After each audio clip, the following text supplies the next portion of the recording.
Hello and welcome to this, the Crypto Club and Digital Asset Weekly Catch-up on Zoom. It is Sunday, the 22nd of September 2024, so straight after Token 2049 in Singapore and the Digital Assets Summit in London the week before. So lots of things going on. We hold these sessions every Sunday evening, 7 p.m. till 8 p.m. UK time, and everyone's welcome to join, whether you're a novice or an expert. So if you're a beginner and you're hearing about all these phrases like DeFi, NFTs, ICOs, SCOs, and so on, you'd like to learn more, come on and join us. There are details in the link below on how to register and how to come along at a future event. We also do our Gone in 3-minute sessions, which is where if you're running a project which you'd like to talk about, you've got 180 seconds to give us your elevator pitch without the aid of slides or presentation or demo. And you can talk all about what the project's about, what technology is doing. Anyway, we'll never really know what we're going to be talking about. It all depends upon who joins us in the session. So let's see who's going to come and join us today. Gary. Hello, Gabriella. Hello. This is Gabriela. How are you doing? I'm good. How are you? I'm good. Thank you very much. I Hello. haven't I haven't heard or seen from you for a little while. Are you keeping okay? Yes, everything okay. Thank you. And what about you? I'm good, thank you. So which country are you residing in now, Gabriella? I'm now in Spain. You're back in Spain. Muy I'm bien. back in Spain. Yes, I've been in different places, but I'm back just the last week. Okay, very good. And are you still keeping in touch with the world of crypto and DeFi? Absolutely. Yes. Yeah, Yes, for sure. Yes. So, excellent. but I'm hearing your all your advices and all your information. So let's explain to me the last then some news or last days about it or Yeah, I'm hoping that maybe someone will join us later. There's been a lot of events going on, conferences and that kind of thing. So last week was the Token 2049 conference in Singapore, which is mainly Ethereum related conference. I'm sure there were lots of things coming out of that. The week before, there's the Digital Commonwealth Summit. I think that it's described as now in London. So that was another great day, I believe, a full day of events and that kind of thing. So it seems to be conference season at the moment where everyone's talking, but I'm not sure what that actually means if anything's actually happening as such. So Mm. where's your interest in the crypto world at the moment, Gabriella? Anything in particular? Yes, currently I'm interested in, for example, how is US adopting the Bitcoin in the treasury, for example. In Trezor? Yes, in the yes, the how can I explain to you, like an asset for the country as well. Okay. Yes, how is adopting US Bitcoin in the Well, treasury? So how is selling for? I don't know if did you hear about the Nashville conference in okay. the speech by who did Trump there Oh, about it. yeah. Okay. Yeah. I The think US so. are adopting and mhm. I think certainly Donald Trump at a Bitcoin conference recently Yes. mentioned crypto, Mhm. and it's always the thing that even if he doesn't know what he's talking about, the very fact that a presidential candidate has mentioned cryptocurrency brings it up into the spotlight kind of thing. So I think it was good on that. I don't know what was actually said. I know a few people mentioned, oh, like Trump raising it kind of thing. But you have to be a little bit careful with a lot of news in the States that sometimes it's genuine news, something has actually happened. And other times it's just someone's put a kind of like a fake advert out on social media trying to promote the latest crypto scam. And sometimes they'll connect it of, oh, well, Trump said this about crypto. Here, buy this new crypto coin that we've just launched. So I always urge caution with anything that you read about these things. Mhm. Yeah. So that's probably the main things. And we've just been joined by Ken as well. Ken, anything going on? Have you heard anything out of Token 2049 last week and the Ethereum side of things? Hi everyone. Yeah. Yeah, I mean, Token 2049, I didn't go this year, but it's not been as hyped as before. My but my thinking is because they've now split the kind of the hype. So I think there was more hype last year on the Singapore one. Yeah. But this year I think there was more hype in the one that they do in Dubai. So maybe it's because they're splitting up their kind of their attention or their efforts. Who Yeah. knows? But there's I, more. They reckon there's more people. They reckon there's 20,000 people as opposed to the Dubai where they say there was 15,000. So there's more people, it seems. okay.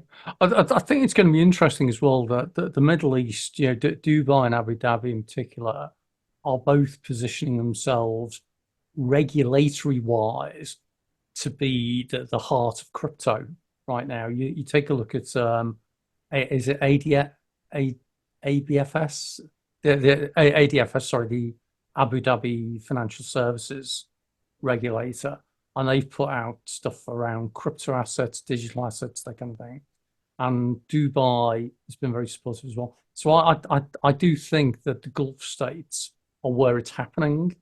It's really exciting.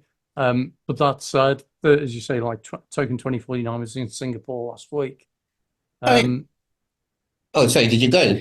no, I didn't, but I know a few people who did. Um, and I haven't heard anything significant out of it. So that's why I was curious if you'd heard anything. Nothing big, nothing really uh, quaking. But just going back to your thing about Dubai, the Middle East, they have, I mean, Abu Dhabi is doing a lot of work, kind of getting companies to go and be regulated there. Hmm. But from what I see and the impression I see, a good way to understand it is like understanding Revolut.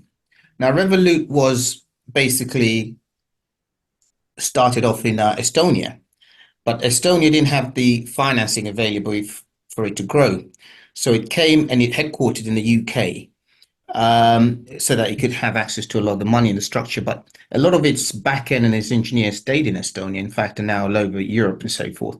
And a lot of companies seem to be just doing that, like going into Abu Dhabi just to get the license.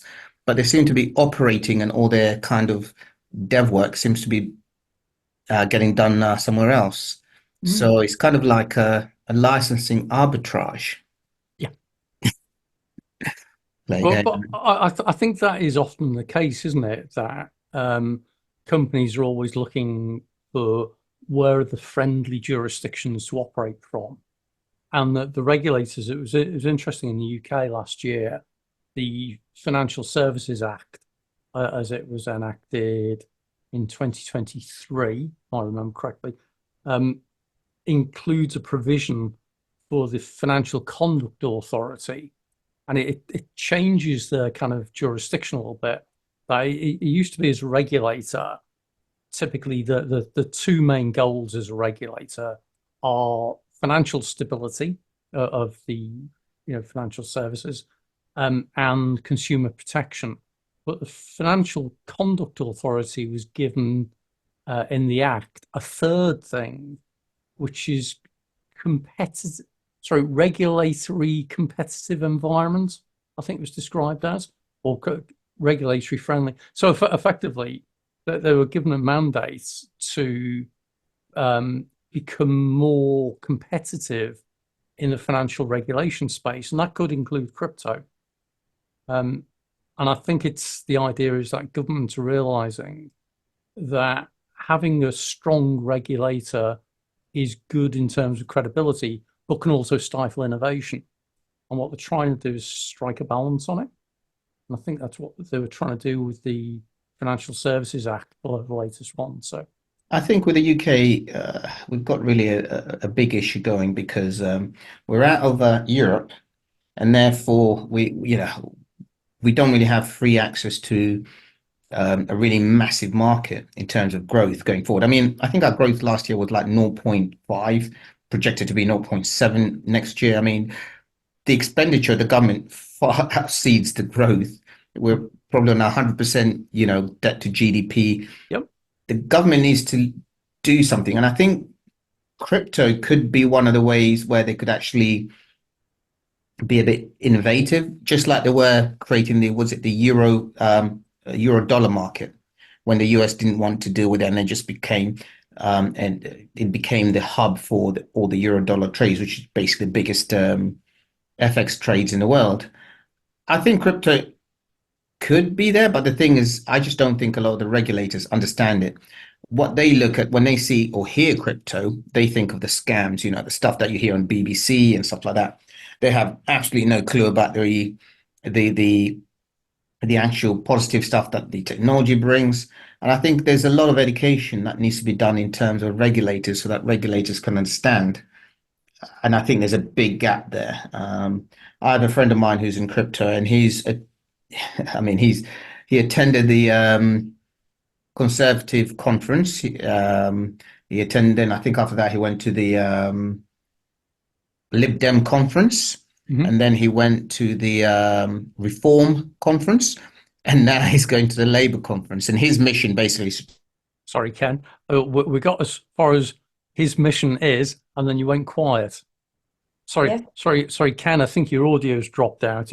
You got as far as describing that your friend's mission was, and then it's all gone silent since then. That's a shame, because that was really interesting. It's always the case that just as someone says something really interesting, it's like, and let me explain this to you. It's really important. So, okay, maybe Ken's going to come back. So, Gabriella, it does seem there's a lot of stuff going on in the regulatory space at the moment, with governments trying to position themselves either being crypto friendly, which is what the Gulf states, so particularly Abu Dhabi, Bahrain, Dubai, doing. And US as well.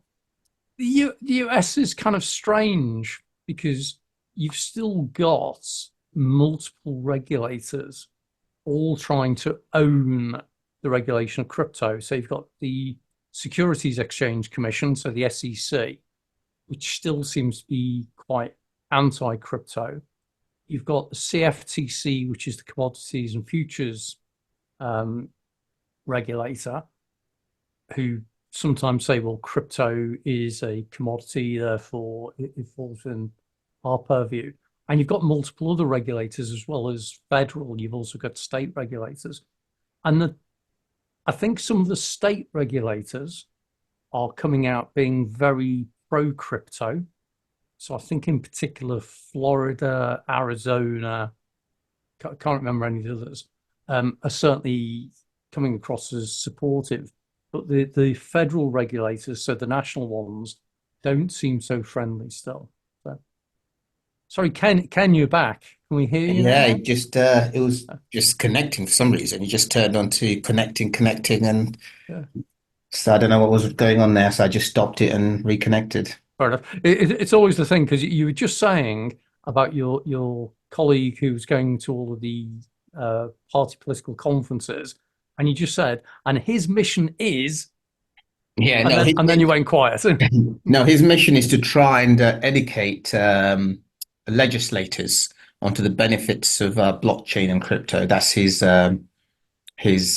mantra of why he's going and trying to meet as many legislators as he can and try to explain to them that, the good stuff that could be done and why basically he's trying to say it needs a light touch regulation rather than the EU's very kind of, I know some people say it's not heavy handed, but I mean, from what I've seen, it is quite a heavy handed regulation. I mean, they're trying to regulate something that's not fully developed yet. So, Yep.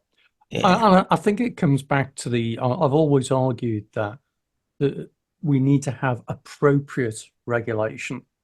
So it doesn't need to be, it shouldn't be onerous. It should be sufficient, or it protects individuals to a degree, but not to the extent where it prevents them from doing things. But the whole nature of any financial instrument, whether it's regulated or not, is that there is an element of risk in return for which there is reward. That's all interest is. Interest payments are simply a payment for the amount of risk you're willing to take, which is why it is that, some accounts are high interest bearing because they're quite risky.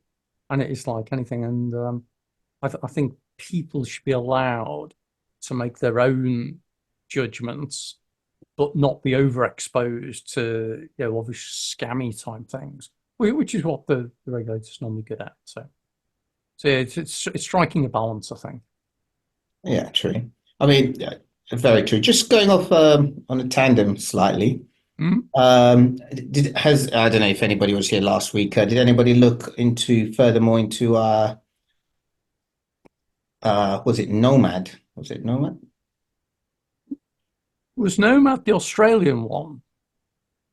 Was it Nomad or Nomad? It was basically the on-chain it was kind of like it was a mixing of shielding. Sorry, not mixing. It was a shielding service. Yes. I remember now. I forgot what it was, but it was an obfuscation facility. It was a way of masking and hiding transactions. Is that right? Yeah, I mean, That's one. I had a quick look at it after we finished last week. I haven't really, after that, I didn't take any look off, didn't Okay. play around with it. But having played around with it last week, once we finished, it's very interesting. The only thing is, it's obviously still in development, but it still lacks that really efficient user experience that Tornado Cash had. The reason Tornado Cash was so successful was it really had, really great UI, simple to understand, anybody could use it. When I did try with Nomad, I know, like I say, it's still in development, but it was very clunky. And that's the one thing. If you use bridges, are used to using bridges, there's other bridges out there that are really slick. But then again, obviously, they're centralized bridges where somebody's holding the key.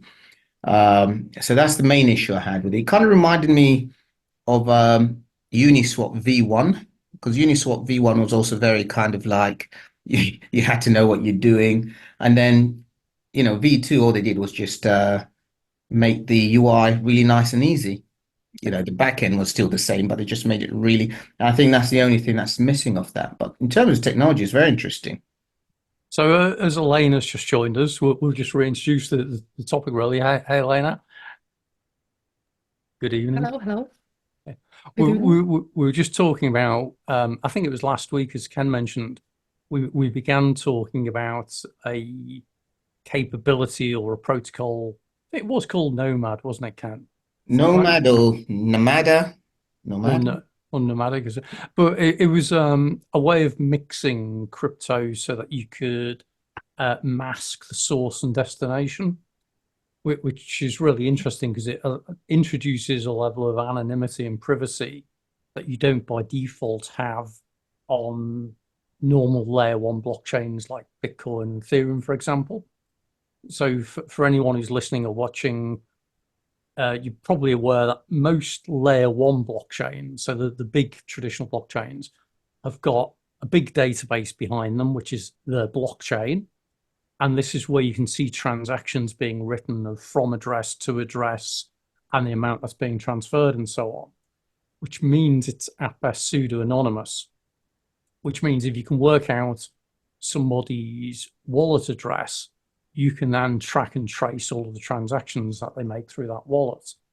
Now, with some capabilities, and Tornado Cash was mentioned previously, or some privacy capabilities like Zcash, Monero, and that, what you can potentially do, there are systems whereby instead of you transferring your funds into a single wallet or transfer out to a single wallet, you effectively put the value into a pool, and then the funds are taken out of that pool and then transferred. And because there's lots of people all using this pool at the same time, there's no way of then saying, well, this transaction was from Gary to Elena because it's going through all of these pools. So it's just a way of masking transactions, and it provides some anonymity. But regulators and legislators don't like it precisely because of that, because they argue, well, if you can't see where it's coming from, where it's going to, then it's all illegal activity and it's all money laundering, terrorism, blah, blah, blah type thing, which it probably And do sometimes you is. think so? Do you agree? I would still argue, and as I always say whenever I talk about this, this is not financial, legal, taxation, or criminal advice. But if you want to go and do fund transfer totally anonymously, there's still nothing to beat used US dollar bills. Literally a suitcase full of cash remains a pretty effective way of transacting anonymously. And there are other ways as well. Bearer bonds. So a bearer bond is something, it's like a share certificate, but instead of you having a centralized register of who owns the shares or the stocks, it's whoever physically has that bond. So it's like a share certificate. So that's kind of like cash in a way. Whoever's got that piece of paper or that note owns it. So bearer bonds are a great way of transferring value because someone can just put that in a briefcase and fly it around the world on a private jet or a yacht or whatever and transfer ownership of that. Or your other way, and again, this is not, I'm not offering recommendations. This is simply having read reports on how this is done, is fine art, where you may have a piece of fine art which is in a vault somewhere in a safe in Switzerland, for example, and you've got a certificate of ownership. Well, you just hand over that certificate of ownership to somebody else, and now that piece of art is theirs. And the artwork's not physically moved, so like customs don't know anything about it. And again, pretty untraceable. So I would argue that whilst crypto can be used for illegal purposes, there are more effective, more efficient ways of transacting illegally. But This is not a recommendation in any way. I thought with bearer bonds, a lot of nations have pretty much, well, semi-banned them. So a lot of banks don't deal with that anymore. If anybody has bearer bonds, they're not interested, simply because you can't do KYC on it. Yep. Yep. They certainly don't openly like them. But again, a bearer bond in a safety deposit box where you transfer the ownership of the key of the safety deposit box. So again, the bearer bond, you never actually know it's a bearer bond, but it's in a safe somewhere in the world and someone's handed you the key or the code. The thing about bearer bonds is they operate like normal bonds. So you've got an entity, a company who issue it and then pay for it. So I'll be surprised. I mean, the only bearer bonds were those that were issued a long time ago, and they're all maturing. Modern day, I think from around the mid 90s, companies stopped issuing bearer bonds because that was this. What was that bank that went bust because they had so many bearer bonds, and Nick Leeson had to go and sort it out, and then he ended up stealing money from them or something like that. Yeah, Nick Leeson or what something. wasn't Bear Stearns, was it? No, it was a British bank, British Investment Bank. Oh, yes. So, I remember now because this is where Nick Leeson was doing a lot of stuff in there. Nick yeah. Leeson, for those who don't know the name, was quite a notorious trader who I think he was operating out of Singapore, if I remember correctly, and some Hong of his Kong. I think it was Hong trades Kong. went badly. Was it Hong Kong? I Okay. think so. Yeah. But Bearings Bank. That's it. Bearings. Bearings, yeah. Yeah. That's kind of ironic, isn't it? Bearings, bearer bond. Yeah. So let's see. Oh, well, I was just trying to find anything that gave a current status of bearer bonds. There's loads of articles and that kind of thing, but I was just trying to see as we were talking if there was anything that actually gave any reference to how much there is at the moment. There's an interesting article here which describes about what they are. And this is a fairly recent article, actually, 2024. What is a bearer bond? Yeah, social instruments, maturing, understanding them. Do bearer bonds still exist? No longer legal in the US. There we go. That's interesting then. So you're right. You're right, Ken. They've certainly died out in a big way. But yeah, but it comes back to the old thing about crypto again. That when you listen to some of the regulators or some of the governments, they still stick to this thing of, oh, crypto is all about money laundering and criminal activity, which is where when you introduce things like anonymity and obfuscation and other capabilities to like hide the true owner and true destination, you can understand why the regulators do say, oh, that's obviously illegal activity. Yeah? As opposed to it might just be people don't want other people to know what they're doing. So, and Yeah. I mean, going back onto the technical thing with that, I think it's called Namada, really. It's not really operate. It doesn't. Well, I'm not sure really, but it seemed not to operate as a traditional mixer would. The kind of that we're used to when we talk about in crypto about gaining privacy. We think usually about mixers. It seems to be just having like a way of it's a shielding service, and it only works if you're moving from one because it's a bridge basically. So if you're moving from one blockchain to another, so you could take $10 worth of ETH, transfer it to a different blockchain, then use that shielding machine bridge. It will shield it. Then if you want to come back into ETH, because that new, let's say you've moved it from Ethereum to, I don't know, to Cardano, let's say. And so it would be brand new. Nobody would see that it's actually been used before. And then if you want to bring it back to Ethereum, then you go back to the shield and then it brings it back into Ethereum. It looks as if it's a completely new ETH, especially if you've got a completely new address. Then you wouldn't be able to trace it. I think that's how their shielding technology works. I'm not really 200% on how it works, but that is the indication I did receive. okay. And it seemed to be more on a, I can't remember the blockchain that they're using. I think it told us it's the blockchain that they were using it on, first of all. Yeah. Uh, So it's interesting talking about ETH and ERC20 tokens. I just found this Nomad site. Nomad Bridge was hacked recently as well. I think there's a few issues. There's been a few hacks on it. So the fact it's using ERC20 tokens makes me think it's on Ethereum in some way. Was it Nomad or was it? I think it was. Well, this one's Nomad. Cross-chain is optimistic. Wait, let me just I think it was Namada, Namada, Namada. I think that's okay, I'll try and dig that one out, mate. But this is the problem with these things. Sometimes I've just gone to see the one that I was playing with last week. It's yes, Namada, Namada.net. That's where I was last week. Bring it up. Yellow background.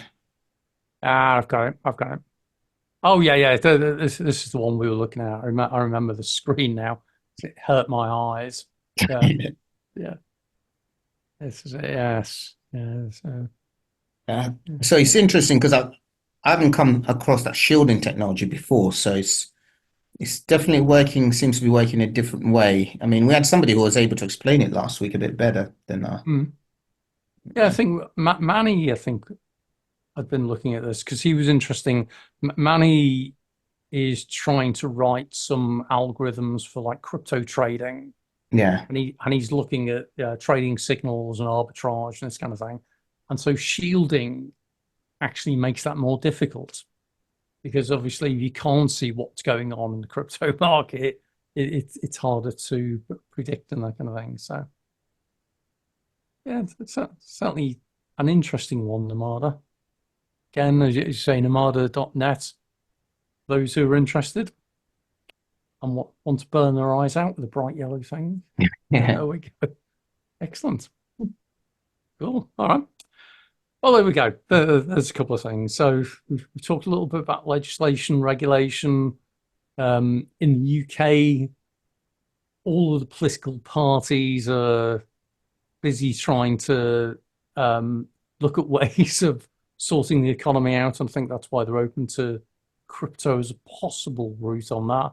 So I agree with you, Ken, that it could be quite an innovative way of working with regulators and making the UK more attractive. But I think most political people, as in Labour, Conservative, Reform, but all the mainstream ones, none of them really know much about crypto. None of them really understand it. There's very few MPs in the UK that I'm aware of who've got anything, even a basic understanding of how crypto works. There are a few exceptions. So Steve Baker, who's now no longer an MP, he was the first MP in Parliament to actually mention Bitcoin. Quite a few years ago, actually. He was ahead of his time. So he certainly knew about crypto. Then you had Matt Hancock, who became notorious when he was health secretary. He's an ex-financial services person who definitely knew about crypto. And he was quite well switched on. I've heard him speaking about crypto a few times. So he's quite a useful guy.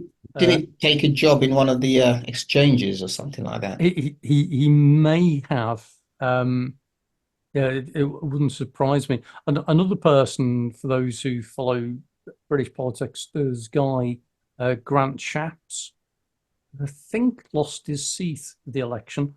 He was the chairman of the all-party parliamentary group on blockchain at one point, and then had to stand down when it was realized he was also involved in a blockchain company in some way. So he's quite knowledgeable again. So there are some MPs who know about this stuff, but they are in a minority. And the Labour Party, I don't actually know anybody in the Labour Party who knows anything about crypto. Yeah, no, at the moment it's pretty no, I mean, if I'm there's not any not a lot of people enthusiastic in the Labour Party at the moment. I'm not wishing to be political in any way, but from what I've seen to date, not many of them seem to understand traditional financial services either. So I think crypto might be a bit beyond them. So moving on, what else is happening in people's worlds then? Elena, anything going on in the metaverse of interest? Anything you've heard or seen? Everything is quiet at the moment.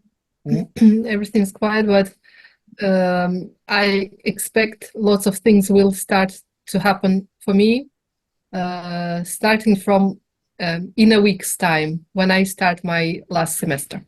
Ah, okay. So yeah, very, very exciting, and it will be very busy.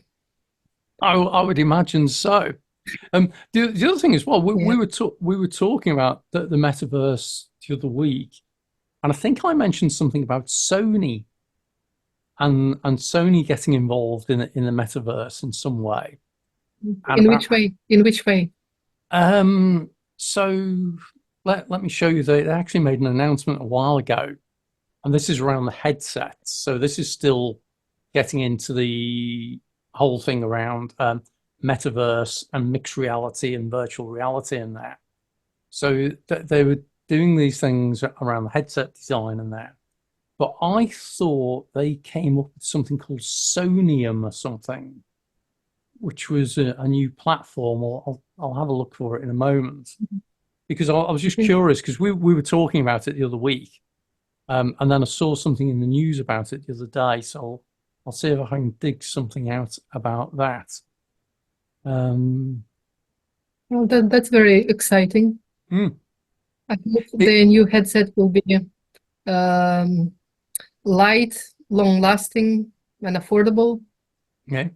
And then it will be great. Yeah. Well, this is where the likes of Sony and Samsung So the hardware manufacturers are definitely worth keeping an eye on these kind of things. So as it says, like Sony Group 100, filed 107 patents just in Q4 of 2023. So they've been producing loads and loads of patents around metaverse and sensors and devices and that. And so this is where you quite often don't hear anything about these things for a while. And then you suddenly discover that, you know, Sony's got some patents, or IBM, or whatever. And then you look at the likes of Samsung as well. Samsung, a massive South Korean hardware manufacturer where people know about their mobile phones and their TVs and that. But they do a lot of other things as well in terms of technology. And so I seem to remember they were doing something around the metaverse a while ago as well. You know, in fact, they were doing a trial a while ago. I was taking a look at. There we go. What got A37X? I think this was just an experiment that they were doing. But this was about creating and collecting things. And I think they launched this last year. It was basically a way of looking around their showroom in the metaverse. But I think they were doing some other stuff around hardware as well. So this is where, again, I think that there's loads of stuff going on behind the scenes that they're not yet talking about. So yeah, maybe after you complete your course, you can come back and you can tell us all the stuff that's going on in the metaverse. There's a new Oh yeah. No, that's very interesting. there's a company, I can't remember its name, but they got funded, I think 100 million or something like that in the US. I think her name is Dr. Lee T or something like that. She was basically a professor, and they're using Web3 blockchain, and it's to do with copyright. Okay. And it's basically they're trying to build it, or they have built, from what I remember, a blockchain where innovators and artists and if you know designers, studio people can go and actually, when you create it, it's registered on that blockchain or something like that. Okay. And if it's then used again, they basically can get paid, or they have the authority to say, do not use my stuff, I don't want you to use it. And it was quite interesting because their first use case was actually to do well, the first use case was supposed to be to do with films and stuff like that, but they had problems with I think with some of the big studios, so they then pivoted, and they're doing it on the metaverse, so people can create stuff and put it on the metaverse, and then nobody else can use your design, I suppose, or your Okay. creation. And that's the kind of thing I was almost expecting to see turn up at some point, of some sort of copyright and design protection, which was like a digital metaverse driven in some way. Yeah. Because there must be a way of, if you've got a design, then you do a cryptographic hash of that design and you file that. And now you've got proof that you were the first on that blockchain with that unique design and hash. Well, just quickly, we'll come back to that in a minute. I just noticed I was mentioning Sony and Sonium before. I just found the article again. And this is about a Web3 layer 2 blockchain that they're developing. So in fact, there you go, it's layer 2 blockchain developed by for web technologies and that kind of thing. This was in the news just a couple of days ago. Which blockchain are they developing it? It's on Ethereum. So they've got it here. It says the layer 2 on Ethereum, bridging Web 2 and Web 3. But what I found interesting about this was we were talking about this, it must have been over a month ago on this chat. So it's interesting that there's more stuff that's only just kind of like coming out about it at the moment. So interesting. But there's, I mean, we had this discussion, I think it was last year, probably around this time, when L2s were like basically trading, L2 trading was doing really well, and a lot of people jumping onto all sorts of L2s. And the discussion was, are L2s really blockchains? Because they're not decentralized. Yep. And so, but Base seem to be thinking that they're going to decentralize their L2, and they have their roadmap, and we'll see how they work that out. But there's Okay. that, essentially, there's that issue. If you decentralize L2, you run into the same issues as an L1 blockchain has in terms of decentralization. And therefore, it begs the question, if you truly want decentralization, why bother with an L2? Yep. So, because technically you're going to be just dealing with the same issues as the L1 would. And again, for anyone who's not certain about the difference, layer one or L1 is kind of like the primary blockchain. So think Bitcoin, Ethereum, Dash, some primary type ones, Cardano, this kind of thing. Layer two is where you're taking the processing off the blockchain and you're processing it in a separate system in some way. So it's not necessarily blockchain based anymore. And you're exactly right, Ken, that then means it's also potentially not decentralized, because it might be as simple as you're taking it off the layer one and you're sticking it onto a layer two, which is a database that somebody's running on their own network in some way. So you're right, it suddenly stops being Basically, decentralized. the way layer twos work, it's basically pushed. Actually, the Ethereum Foundation was the first to really push hard on layer twos as a way of making transactions becoming cheap on Ethereum. So what happens is, just as you said, all the transactions are done off chain. In other words, they're not done on Ethereum, the layer one. So you can create your own chain. So, for example, Sony say they've created one. Coinbase have got theirs called Base, and there's a lot of other layer twos out there. You then have absolute control of that. Basically, it's a blockchain that's managed by you. And all the transactions go through. And once it's validated, it then gets sent back to the L1, in this case, Ethereum. And then once it's validated on Ethereum, that's when the final validation, you can't change it. But at any time before that, you can change it, because what happens is you have what's known as a private key, and that private key is held by somebody. A lot of the L2s have a governing council of about 5 or something like that. So some of them 12 and so forth. And they have, they have sort of like these keys where it's something like a 4 of 7 or whatever to sign it. But they can reject anything at any time. They can block your transaction. They can even change your transaction if they want. They have absolute control. But they only lose that control once it's sent through to the L1 and the final upgrade is done on the L1. So at any time until it's confirmed by Ethereum, they can do anything. And that's why it's a way of, that's why Sony would like it. A lot of companies that are heavily regulated, like Sony, like Coinbase, they like it because it gives them 100% control. And whereas if they were dealing directly on Ethereum, they don't have control. Once the final transaction goes through, that's it. So it's that thing. But yeah, as you've got on screen there, Base, they reckon they're going to decentralize Base over time.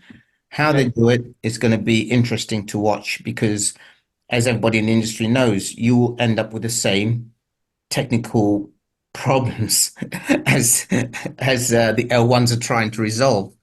Yep. So, and that's why also L2s are extremely cheap, very cheap. That's why they're cheap, they're faster. It's because you're not dealing with a decentralized blockchain, you're dealing with a centralized database, basically. Yeah. And that's the whole thing. I find it ironic that the way to improve the affordability and the performance of a blockchain is to take it off the blockchain, stick it onto a database, which a blockchain is meant to replace, do all the stuff on a blockchain, on a database, and then put it back on the blockchain afterwards. There's well, it's hardly worth it being on the blockchain in the first place, really, is it? Well, yeah, unless obviously you can make money, as Base is making a lot of transaction fees for Coinbase. I think they made Yep. 100 million, 200 million, I think, last time I checked. So Right. for those type of incentives, Yeah. The other thing as well is the fact they're mentioning building stable coins on base, which I thought was interesting because you know I still think that there's going to be a big crossover potentially between stable coins, real world assets, and potentially CBDCs as well, so central bank digital currencies, which aren't technically blockchain based, but you could develop a CBDC, which is a stable coin. So I just see yeah, but potential for some big overlaps there. yeah, but even with stable coins, there's two sorts of stable coins. You've got the decentralized stable coin like DAI, Mm. where there's no way for the governing council to stop you because it's basically on the L1 on Ethereum. Once you've got your DAI in your wallet, that's it. Nobody can stop you sending it wherever you want, you know. Whereas then you've got the USDT Tether. That Mhm. is a stable coin that could run very easily on Base as well. Though they've got it on Ethereum. You've got the one by PayPal. I think theirs is called PyT. I can't remember. But the thing is, when you look at their code, in their code, it allows them to block your transaction. So, and also it allows them to take back. Basically, they don't take it back. They just block because they don't have the Just block you from using it. yeah, they don't have the private key to take it back because you have your private key to your ERC20, for example. But what they can do, having written their code, they've got a mechanism to block it. So what happens is if, let's say, for example, an authority goes to Tether and say, these guys, they're wrong people, and Mhm. please stop them from using um, their tether. Maybe they got 1 million or maybe $10 or whatever it is. They can actually stop it from moving. So effectively it becomes stuck. You can't move it at all. Nobody can move it. It just sits in whatever wallet it's at. And so you've got things such as that they've written into their code. And so take it a further step.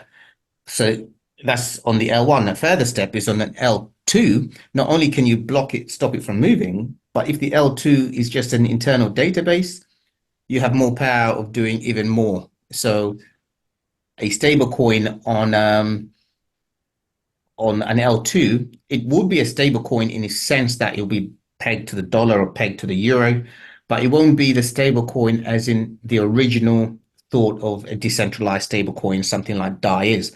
But then again, somebody can talk about DAI and say things like, I think, is it DAI or I can't remember which one. They have like about 400-500 million in that backs it. They went out and bought treasury bills. Okay. Then you could just say, well, the government can just go and take the treasury bills, and that would just dump the value of the stablecoin. It won't be a stablecoin anymore.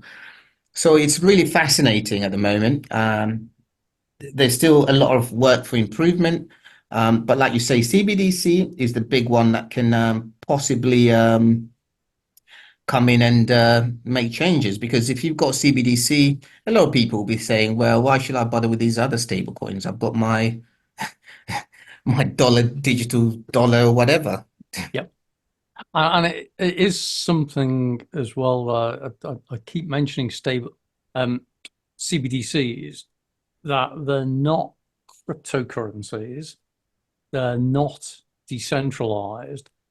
However, they behave in a way quite similar to crypto in that you've got a wallet on your mobile phone or your device or whatever, and you can transact digitally.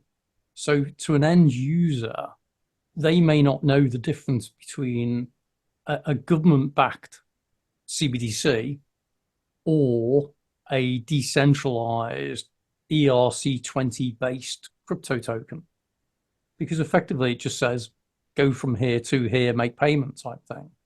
So I find it interesting that CBDCs, crypto people don't like them because they're centralized, but they might actually help with the overall general adoption of the technology.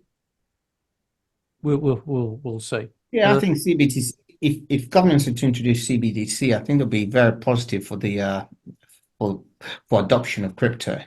because all the onboarding, all the training will all be done by the governments. Yep. Yeah.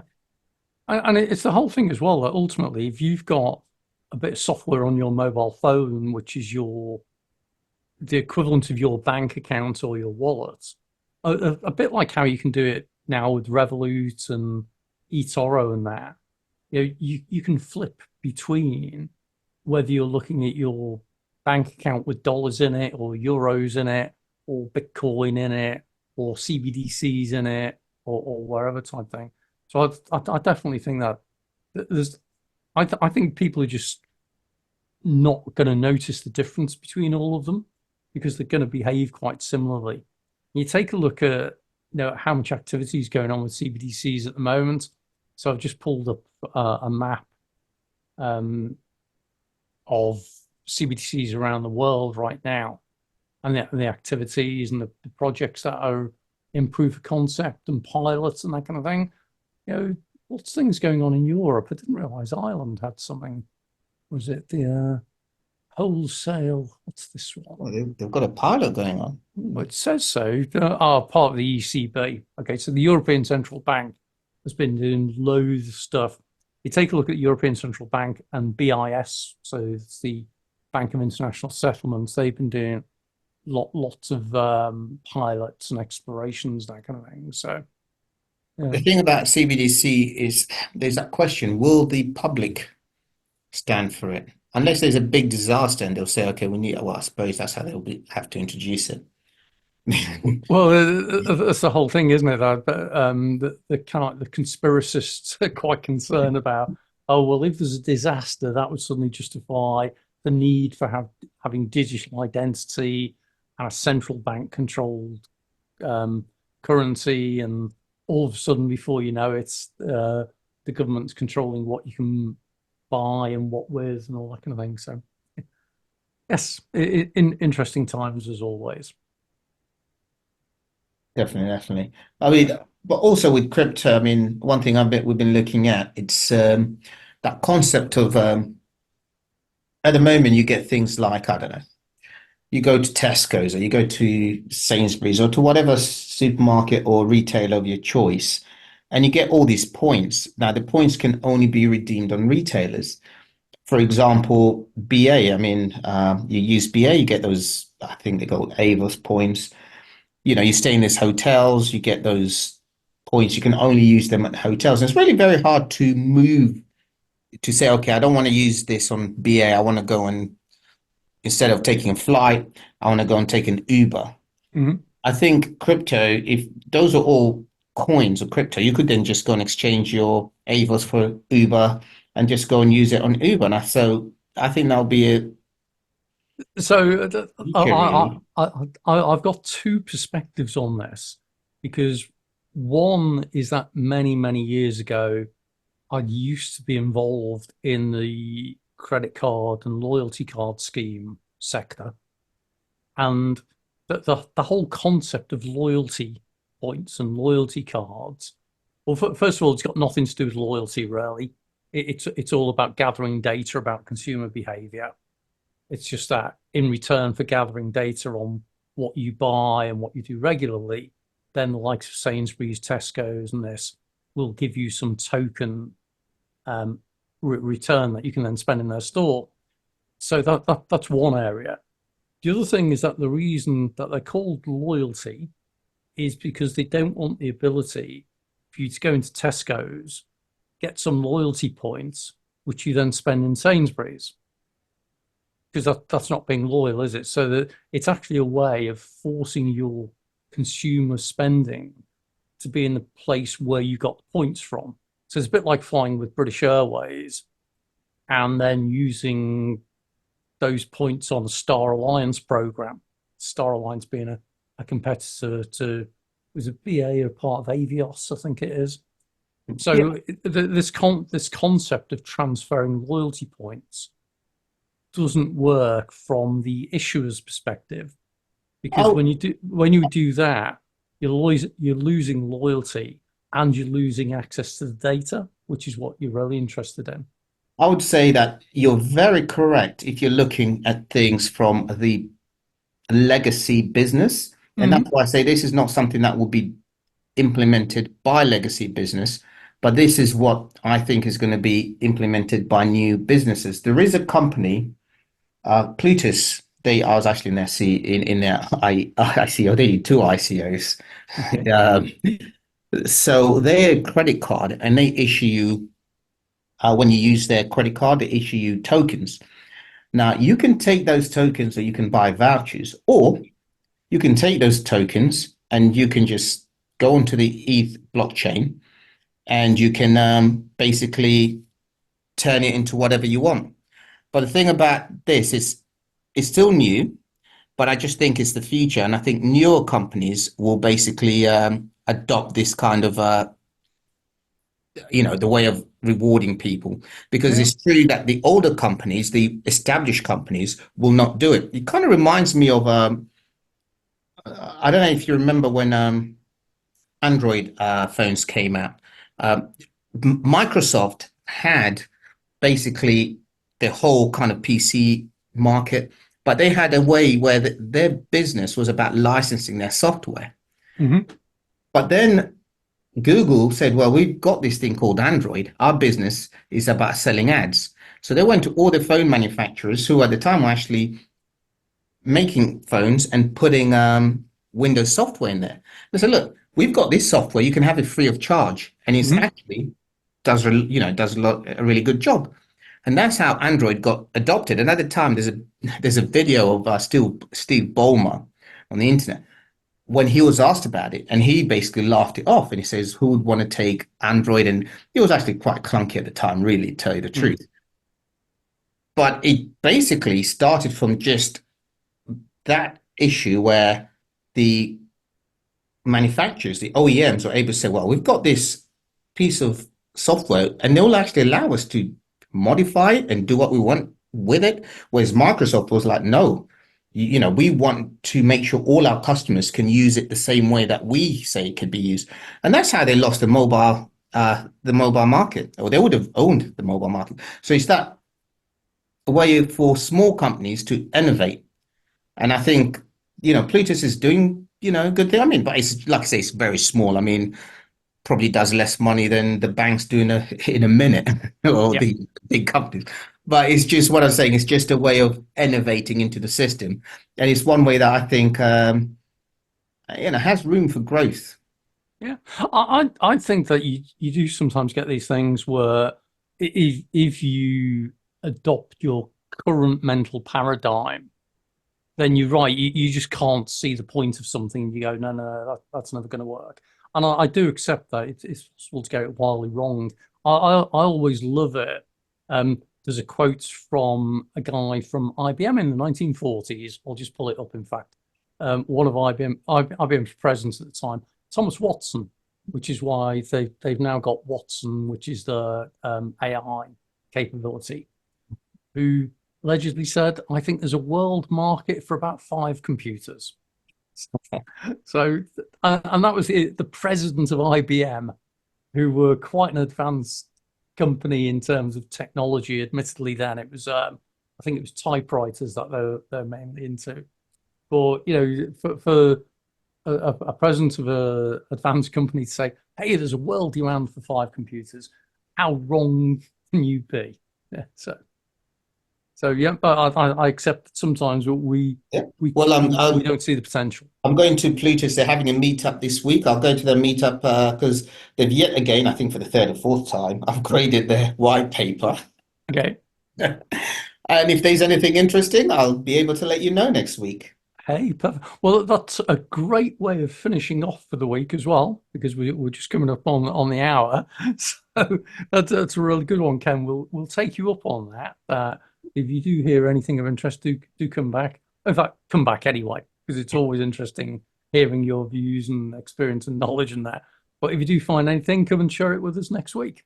And with everyone else who's joined us today, thanks for coming along. Thanks for joining in. Elena, always good to see and hear you. Gabriella, nice to hear you back again. Hope to see you all again sometime. And have a great evening. Thank you. Goodbye. Cheers all. Bye now. Thanks.